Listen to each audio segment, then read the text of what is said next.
ದೆಹಲಿಯ ಕೆಂಪುಕೋಟೆಯ ಬಳಿ ಭೀಕರ ಸ್ಫೋಟ. ರಾಜ್ಯದ ಹಲವು ಕಡೆಗಳಲ್ಲಿ ಪೊಲೀಸರಿಂದ ಹೆಚ್ಚಾಗಿದೆ ಭದ್ರತೆ. ಮೈಸೂರಿನಲ್ಲೂ ಕೂಡ ಪೊಲೀಸರು ಮುಂಜಾಗ್ರತಾ ಕ್ರಮವನ್ನು ತೆಗೆದುಕೊಂಡಿದ್ದಾರೆ. ಅರಮನೆ ನಗರಿ ಮೈಸೂರಿನಲ್ಲೂ ಕೂಡ ಹೈ ಅಲರ್ಟ್ ಅನ್ನು ಘೋಷಣೆ ಮಾಡಲಾಗಿದೆ. ಮೈಸೂರಿನ ಪ್ರಮುಖ ಸ್ಥಳಗಳಲ್ಲಿ ಪೊಲೀಸರು ತಡರಾತ್ರಿ ತಪಾಸಣೆ ನಡೆಸಿದ್ದಾರೆ. ಮುಖ್ಯವಾಗಿ ಬಸ್ ನಿಲ್ದಾಣ, ರೈಲ್ವೆ ನಿಲ್ದಾಣಗಳಲ್ಲಿ ಖಾಕಿ ಹದ್ದಿನ ಕಣ್ಣಿಟ್ಟಿದೆ. ಜನ ಅತಿ ಹೆಚ್ಚಾಗಿ ಸೇರುವಂತಹ ಪ್ರದೇಶಗಳಲ್ಲಿ ತಪಾಸಣೆಯನ್ನು ಮುಂದುವರಿಸಲಾಗಿದೆ. ನಗರ ಪೊಲೀಸ್ ಆಯುಕ್ತೆ ಡಿಸಿಪಿಯಿಂದಲೂ ಕೂಡ ತಪಾಸಣೆ ಆಗಿದೆ. ಹೇಳಿ ಕೇಳಿ ಸಾಂಸ್ಕೃತಿಕ ನಗರಿ ಮೈಸೂರು ಪ್ರವಾಸಿ ತಾಣ. ಅತಿ ಹೆಚ್ಚಿನ ಸಂಖ್ಯೆಯಲ್ಲಿ ಜನ ಸೇರುವಂತಹ ಸಾಧ್ಯತೆ ಇರುತ್ತೆ. ರಾಜ್ಯ, ಹೊರ ರಾಜ್ಯ, ಹೊರದೇಶದಿಂದೆಲ್ಲ ಜನ ಬಂದು ಹೋಗ್ತಾರೆ. ಹಾಗಾಗಿ ನಿನ್ನೆ ತಡರಾತ್ರಿಯೇ ಯಾವಾಗ ಗೃಹ ಇಲಾಖೆಯಿಂದ ಅಲರ್ಟ್ ಮೆಸೇಜ್ ಬಂತೋ ತತ್ಕ್ಷಣಕ್ಕೆ ಪೊಲೀಸರು ಕಾರ್ಯಪ್ರವೃತ್ತರಾಗಿದ್ದರು. ಹೆಚ್ಚಿನ ಸಂಖ್ಯೆಯ ಪೊಲೀಸರು ರಸ್ತೆಗಿಳಿದಿದ್ರು. ಸಾರ್ವಜನಿಕ ಸ್ಥಳಗಳಲ್ಲಿ ತಪಾಸಣೆ ಮಾಡುವಂತಹ ಕೆಲಸ ಆಗಿದೆ. ಶ್ವಾನದಳ ಸೇರಿದಂತೆ ಬಾಂಬ್ ಸ್ಕ್ವಾಡ್ನಿಂದಲೂ ಕೂಡ ತಪಾಸಣೆ ಆಗಿರುವಂಥದ್ದು. ಮೈಸೂರು ಸೇರಿದಂತೆ ರಾಜ್ಯದ ಬಹುತೇಕ ಜಿಲ್ಲೆಗಳಲ್ಲಿ ಇದೇ ರೀತಿಯ ಎಚ್ಚರಿಕೆಯನ್ನು ಪೊಲೀಸರು ವಹಿಸಿದ್ದಾರೆ. ಗೃಹ ಇಲಾಖೆಯ ಸೂಚನೆ ಬಂದ ಬೆನ್ನಲ್ಲೇ ಇಡೀ ದಿನ ಪೊಲೀಸರು ಇದೇ ರೀತಿ ತಲಾಶ್ ಮಾಡಿರುವಂಥದ್ದು. ಜನ ಸೇರುವಂತಹ ಜಾಗ, ಬೇರೆ ಬೇರೆ ಊರುಗಳಿಂದ ಬಂದು ಯಾರ್ಯಾರು ಲಾಡ್ಜ್ನಲ್ಲಿ ತಂಗಿದ್ದಾರೆ ಅವರುಗಳ ವಿಚಾರಣೆ, ಅನುಮಾನಾಸ್ಪದ ವ್ಯಕ್ತಿಗಳ ವಿಚಾರಣೆ ಎಲ್ಲವೂ ಕೂಡ ಆಗಿರುವಂಥದ್ದು.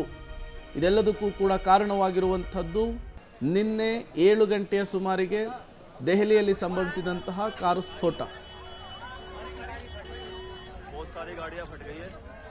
ದೆಹಲಿಯ ಕೆಂಪುಕೋಟೆ ಬಳಿ ಭೀಕರ ಸ್ಫೋಟ ಹಿನ್ನೆಲೆ ಬೆಂಗಳೂರಿನಾದ್ಯಂತ ಹೈ ಅಲರ್ಟನ್ನು ಘೋಷಣೆ ಮಾಡಲಾಗಿದೆ. ಈಗಾಗಲೇ ರಾಜ್ಯಾದ್ಯಂತ ಡಿಜಿ ಆ್ಯಂಡ್ IGP ಅವರು ಸೂಕ್ಷ್ಮ ಪ್ರದೇಶಗಳಲ್ಲಿ ಮತ್ತು ಜನನಿಬಿಡ ಪ್ರದೇಶಗಳಲ್ಲಿ ಹೈ ಅಲರ್ಟ್ ಇರುವಂತೆ ಸೂಚನೆಯನ್ನು ಕೊಟ್ಟಂತಹ ಹಿನ್ನೆಲೆಯಲ್ಲಿ ಬೆಂಗಳೂರಿನ ಸೂಕ್ಷ್ಮ ಪ್ರದೇಶಗಳು ಮತ್ತು ಅತಿ ಹೆಚ್ಚಾಗಿ ಜನ ಸೇರುವಂತಹ ಸ್ಥಳಗಳಲ್ಲಿ ಈಗಾಗಲೇ ಖಾಕಿ ಕಣ್ಗಾವಲನ್ನು ಇಡುವಂತೆ ಕಮಿಷನರ್, ಬೆಂಗಳೂರು ಪೊಲೀಸ್ ಆಯುಕ್ತರು ಎಲ್ಲ DCP, ACPಗಳಿಗೆ ಸೂಚನೆಯನ್ನು ಕೊಡುವ ಕೆಲಸವನ್ನು ಕೂಡ ಮಾಡಿದ್ದಾರೆ. ಇದೀಗ ನೀವು ನೋಡ್ತಿರೋ ದೃಶ್ಯ ಏನಿದೆ, ಇದು ಬೆಂಗಳೂರಿನ ಮೆಜೆಸ್ಟಿಕ್ನ ರೈಲ್ವೆ ಸ್ಟೇಷನ್. ಇದು ಸಂಗೊಳ್ಳಿ ರಾಯಣ್ಣ ರೈಲ್ವೆ ನಿಲ್ದಾಣದಲ್ಲಿ ಈಗಾಗಲೇ ಪೊಲೀಸರನ್ನು ನಿಯೋಜನೆ ಮಾಡುವ ಕೆಲಸವನ್ನು ಮಾಡಲಾಗಿದೆ.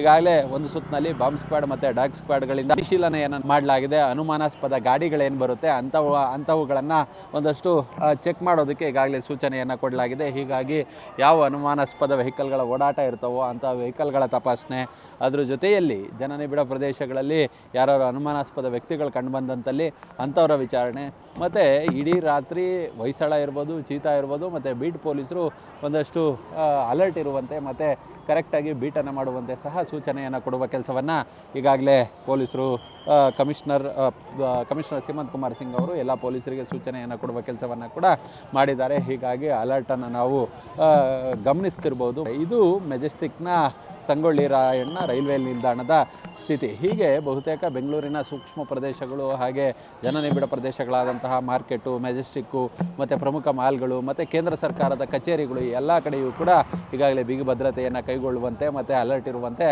ಸೂಚನೆಯನ್ನು ಸಹ ಕೊಡಲಾಗಿದೆ. ಕ್ಯಾಮ್ರಾ ಪರ್ಸನ್ ಬೀರಪ್ಪ ಜೊತೆ ನರಸಿಂಹಮೂರ್ತಿ, ಪಬ್ಲಿಕ್ ಟಿವಿ.